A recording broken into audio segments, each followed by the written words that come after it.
কালোবাজারের অভিযোগে রাজধানীর গণরাজ চৌমুহনী এলাকায় জ্যোৎস্না পেট্রোল পাম্প কর্তৃপক্ষকে শোকজ নোটিশ ধরিয়ে দিল প্রশাসন। একই সঙ্গে কালোবাজারের জবাব না দেওয়া পর্যন্ত বন্ধ রাখার নির্দেশ দিয়েছে লিগ্যাল মেট্রোলজিক্যাল দপ্তর।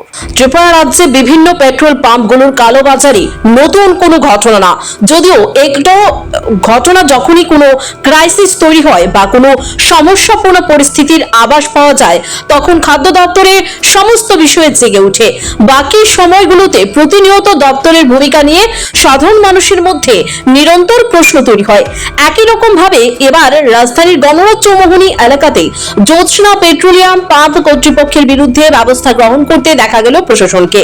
এখানে উল্লেখ, গতকাল সন্ধ্যার সময় জ্যোৎস্না পেট্রোল পাম্প থেকে ড্রাম ভর্তি করে ডিজেল নিয়ে যেতে দেখা গিয়েছিল। এরই পরিপ্রেক্ষিতে বিভিন্ন সংবাদ মাধ্যমে খবর চাউর হয়।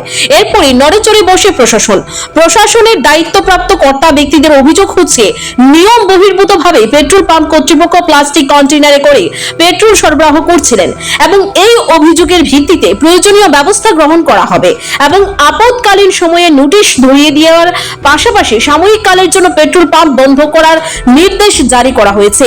এই ঘটনার খবর ছড়িয়ে পড়তেই ব্যাপক প্রতিক্রিয়া তৈরি হয়েছে এবং দাবি উঠছে সার্বিকভাবেই দপ্তর দায়িত্ব নিয়ে গোটা রাজ্য জুড়ে কালোবাজারি রুখতে প্রয়োজনীয় ব্যবস্থা গ্রহণ করুক। আমরা জুমা পেট্রোলিয়াম এজেন্সি আসলাম। এখানে আমাদের সঙ্গে আছেন লিগ্যাল মেট্রোলজি ডিপার্টমেন্টের প্রতিনিধি, সঙ্গে আছেন আমাদের ফুড অ্যান্ড সিভিল সাপ্লাই ডিপার্টমেন্টের প্রতিনিধি, আইএসএলের প্রতিনিধি আছেন এবং জুমা পেট্রোলিয়াম এজেন্সির মালিক স্বয়ং নিজেও আছেন। তো ঘটনা ছিল কালকে এক ব্যক্তি সম্ভবত একটা প্লাস্টিক কন্টেনারে করে পেট্রোল নিয়ে যাচ্ছিলেন। তো ওটার উপর ভিত্তি করে একটা কমপ্লেন হয়েছিল। ওই কমপ্লেনের পরিপ্রেক্ষিতে আজকে ইনকোয়ারিতে আসা। তো ইনকোয়ারি করলাম, সারলাম আমরা, ওনাদের সুপোজ করা হবে এবং ফর দ্য টাইমিং আমরা ওনাদের বললাম যে ক্লোজ থাকবে অতটুকুই ক্লোজ থাকবে। বলতে পারছি না, রিজলভ হলে পরেই আমরা খুলে দেবো, এটাই আমাদের আপাতত সিদ্ধান্ত।